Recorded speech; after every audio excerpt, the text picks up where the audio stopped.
Hello guys, আমার এটা কাকু। এই যে দেখো বাড়িতে যে কেমন খায় জানি না, বিয়ে বাড়িতে কেমন সুন্দর করে খাচ্ছে।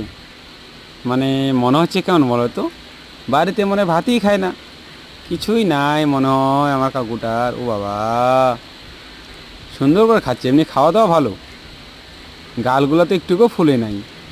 ও মা, খুব সুন্দর খাওয়া, এত সুন্দর খাওয়া। ও মা, কি লাগছে, এমনিতে ভালো লাগছে। কেন এরকম খাওয়াই আরও ভালো, শরীরের পক্ষে ভালো, মোটা হবে। এমনিতে মোটা লোকটা, টেপুয়া লোক তো, এমনিতে খুব সুন্দর, ভালো লাগতেছে। আর বিয়েবাড়ির প্যান্ডেলটা খুব সুন্দর হয়েছে। এটা বিয়েবাড়ি হলো নদাবাড়ি বদাগঞ্জ অদরা মন্দিরে। বদাগঞ্জ মানে অদরা মন্দির পার হয়ে বিয়েটা, কিন্তু খুব সুন্দর বিয়েবাড়ি, নাচ গান খুব সুন্দর।